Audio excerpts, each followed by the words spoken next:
ایک چھوٹے سے سٹول پر اپنی دعائیاں اور ایک بڑے سٹول پر اپنے رسالے اور کتابیں لے کے پڑھتے ہیں شوق سے. اس کی بیوی آرام کرتی ہے کہ اب اسے اٹیک ہوگا، یہ جانے اور اس کا کام جانے. وہ انتظار میں بیٹھے ہوتے ہیں کہ یہ بہو کب آتا ہے. پرانے زمانے میں کہانیاں تھیں نا کہ ایک بستی کے اندر بلا پڑتی تھی تو وہ ایک بندہ دیتے تھے یا ایک لڑکی کے قتل کر کے کھا جائے تھے. اب بہو سب کو پڑھنے لگ گیا اور ہر بندہ انتظار میں بیٹھا ہوتا ہے کہ یا اللہ میرا بہو کب آئے گا اور میں اس کو اپنے اوپر وارد کروں. حالانکہ اگر آدمی غور کرے اور اس نشے پہ لعنت بھیجنے کی کوشش کرے تو نکل بھی سکتا ہے. انسان اللہ کے فضل سے بہت طاقتور ہے، اللہ نے اس کو بڑی صلاحیتیں عطا کی. تو وہ تنویر صاحب بیٹھے ہوتے اور 3:30 بجے ٹھا کر کے ان کو اٹیک ہوتا ہے اس کا. اور جب اٹیک ہوتا ہے تو وہ پھر کانپتے، تکلیف بہت ہوتی ہے اس میں. پھر وہ اپنی ایک دوائی کھاتے ہیں، دوسری، اور شام کے 6 بجے تک وہ نڈھال ہو کے بستر میں لیٹ جاتے ہیں، وہ کانپنے لگتے ہیں اور پھر صبح جا کے کچھ ان کا برابر ہوتا ہے، اگلے دن دفتر جا سکتے ہیں. وہ دن گھر پہ گزرتے ہیں. تو ایک روز جب میں اور ممتاز مفتی ان سے ملنے گئے تو وہ اپنا سامان رکھ کے بیٹھے. تو میں نے کہا یہ کیا ہے؟ انہوں نے کہا کہ یہ دعائیں ہیں میری، تو میرے اوپر اٹیک ہوگا تو میں اس کا سدے باب کرنے کے لیے یہ سب کچھ رکھ کے بیٹھا ہوں. تو مفتی صاحب کو شوق تھا ان دنوں اس کا ہومیوپیتھی کا. تو انہوں نے کہا کہ ہمارے ہومیوپیتھی ایک ایسی دوائی ہوتی ہے جو بالکل ٹھیک. انہوں نے کہا نہیں سر یہ میں تو جانتا ہوں کچھ. انہوں نے کہا نہیں میں آپ ٹھہرے میں ابھی وہ اسکوٹر پہ گئے جا کے دوائی لے آئے. وہ میٹھی گولیاں گول گول ہوتی ہیں سفید. تو انہوں نے کہا آپ منہ کھولیں. انہوں نے منہ کھول دیا، انہوں نے ڈال دیا. کہنے لگے یہ ہائر پوٹینسی کی میں تمہیں دیتا ہوں. تو لے کے بیٹھ گئے. اب اتفاق اللہ کا دیکھیے اس کی مہربانی کہ 3:30 بجے 4 بج گئے. 5 بجے انہوں نے زور سے چیخ ماری اور پریشان ہو گئے. کہنے لگے میری بیماری کہاں گئی؟ تو وہ تو عزیز ہے نا اس بیماری کے. ہاں. تو کہنے لگے کہ یہ میرے ساتھ دھوکا ہو گیا، یہ کیوں ایسا ہوا ہے؟ لیکن وہ جا کے بیٹھ کے اپنی اس کی بیوی کہنے لگی اچھا ہوا ہے نہیں ہے. کہنے لگا نہیں یہ تو کوئی خراب بات ہوگی. رات انہوں نے بڑی بے چینی میں گزاری. اگلے دن وہ CMH گئے اور اس دوائی کو دکھایا. انہوں نے چیک کیا، ٹیسٹ کیا، ایگزامن کیا. انہوں نے کہا جی کچھ بھی نہیں ہے، تو دوائی نہیں ہے تو میٹھا ہے، چینی ہے اور کچھ بھی نہیں. تو وہ آ گئے، کہنے لگے کہ میں اس میں کوئی کورٹیزون وغیرہ نہ اترے. تو آ کے مفتی صاحب سے کہا کہ آپ ہمیں بتائیں کہ یہ کیا تھا. انہوں نے کہا یہ ہماری ایک دوائی ہے بڑی مشہور ہے، اسپیسیفکلی وہ اس میگرین کے لیے ہے. تو انہوں نے کہا جناب مجھے بالکل نہیں چاہیے یہ دوائی. تو آپ تو مجھے میری بیماری ان کی محبوبہ ہو گئی تھی، اتنی پیاری کہ نہ ان کو بیوی اچھی لگتی تھی نہ ان کو بچے اچھے لگتے تھے. ان کو بیماری سے عشق تھا اور بدھ والے دن سے تھا.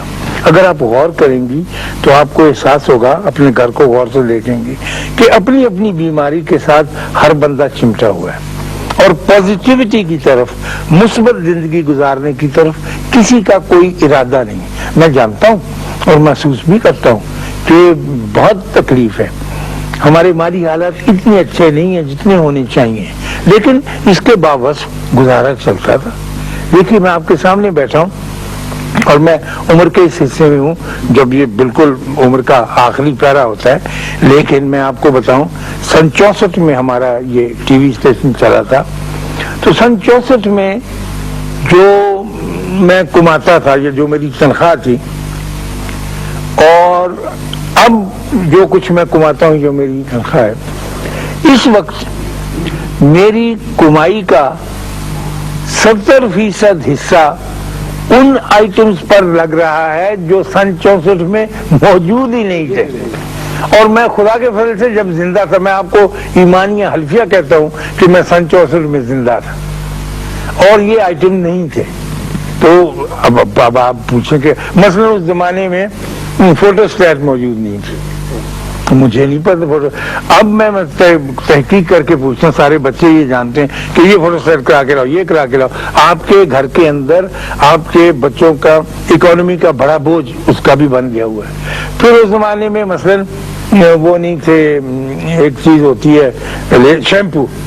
میرا ایک ساتھی تھا، اس نے کہا ہتھیلی کر، اور اس نے ہتھیلی کے اوپر ایک بڑی فضول چکنی سی چیز رکھ دی. کہنے لگا میں کہا یار یہ کیا تم نے میرا ہاتھ. انہوں نے کہا تو سر پانی لگا کے کر پڑا ہوا. وہ کیا تو بڑی جھاگ بن گئی. میں نے کہا یہ کیا؟ اس نے کہا یہ شیمپو.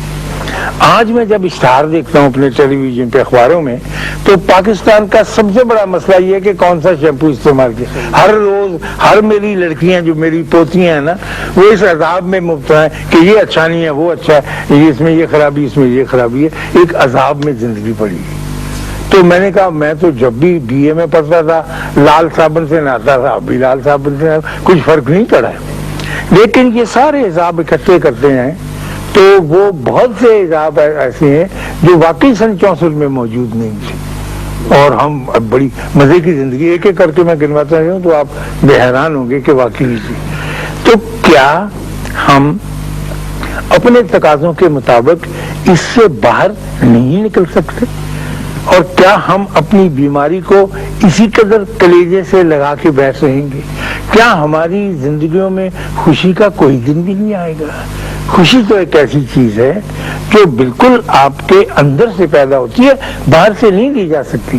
میرے بچے مجھ سے کہتے ہیں, میرے دوست مجھ سے کہتے ہیں کہ جب آپ کے پاس چیزیں زیادہ اکٹھی ہوں گی تو آپ کو زیادہ خوشی ہوگی. میری بہو کہتی ہے کہ اگر اس کے پاس آج کل وہ پتہ نہیں کیا پنے کا ہار کچھ ہوتی تھی وہ بن جائے, اور کہتی ہیں کہ ماموں اگر 2 ہو جائے نا تو میں بڑی خوش ہوں گی. میں نے کہا اچھا میں تمہیں لا دیتا ہوں یہ. اس نے کہا کہ 35,000 کا ہے. چلو میں کہہ لیجیے کتنے دن خوش رہو گی؟ اس نے کہا میں کافی دن خوش رہوں گی. میں نے کہا تم شیخی بگار لو گی اپنی سہیلیوں کے ساتھ کہ میرے پاس وہ سیٹ بھی ہے. ہو گیا. پھر اس کے بعد کہ یہ مجھے کہنے لگی کہ پوزیشن کا ایک اپنا نشہ ہوتا ہے کہ خمار ہے اس کا کہ میرے قبضے میں. میں نے کہا پیارے بچے میں تم سے یہ پوچھتا ہوں کہ اتنی ساری قیمتی چیزیں اکٹھی کر کے جب تم سوتی ہو اور سونے لگتی ہو تو ان ساری چیزوں سے تمہارا تصرف جو ہے وہ ٹوٹ جاتا ہے. قبضے میں کوئی نہیں. جب آپ سوتے ہیں تو آپ کی کار کچھ نہیں رہتی نا, تو جب ٹوٹ جاتا ہے. اور میں تمہیں کبھی جگاتا ہوں صبح کہ بچوں بہت دیر ہوگی اٹھو, تو آپ کہتی ہے ماموں 2 منٹ اور سو لینے دو. یعنی آپ کو اس خوشی میں جو آپ کے اندر سے پیدا ہو رہی ہے سونے کی وہ زیادہ عزیز ہے, اور وہ جو پوزیشن آپ نے اکٹھے کیے ہیں وہ آپ بھلائے ہوئے ہیں. تو کبھی کسی نے اس بات پہ غور ہی نہیں کیا, اور اب وہ تھوڑا تھوڑا سوچنے لگی ہیں کہ ماموں آپ عجیب و غریب باتیں کرتے ہیں, اس طرح سے تو کہیں ہم مارے نہ جائیں. میں کہیں مارے نہیں جائیں گے, آپ خوش ہوں گے. جب میں تمہاری عمر کا تھا میں بار بار اپنا وہ زمانہ یاد کرتا ہوں کہ میں بڑی دیر اٹلی میں رہا, تو وہاں ایسی گھبراہٹ کے آثار پیدا ہونے لگے تھے. تو میری جو تھی سینیورا, وہ جو جہاں جس کے گھر میں رہتا تھا لینڈ لیڈی, تو اس نے سینیورا کائتانی اس کا نام تھا, کائتانی کہنے لگی تو کیا پروفیسر کیا؟ میں نے کہا بہت میں پریشان ہو گیا ہوں, کام کا بڑا دباؤ ہے اور میں اس کو برداشت نہیں کر سکتا. اس نے کہا تم ایک دن چھٹی کر لو.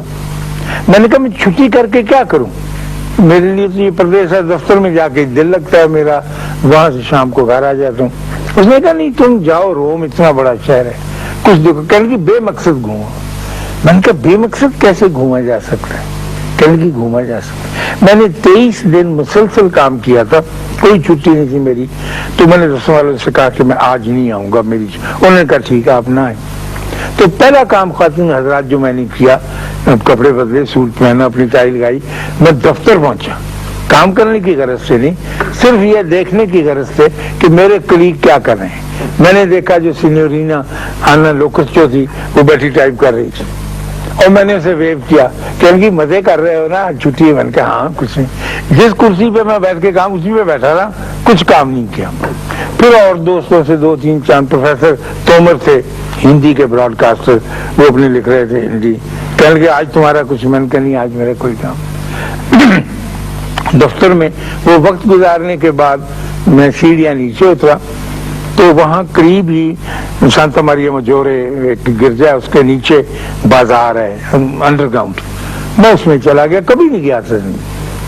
تو بازار سودا بیچنے والی عورتیں تھیں, تو انہوں نے کہا کہ ادھر آؤ ادھر آؤ. وہاں ایک رواج ہے آواز دے کے, جیسے ہمارے یہاں وہ جو مسجد ہے ڈبی بازار کی, وہاں آوازیں دیتے ہیں. تو میں کیا, ایک خاتون تھی, اس نے کہا ادھر آؤ, یہ تم دستانے لو. جالی کے دستانے تھے, بڑے اچھے بنے ہوئے.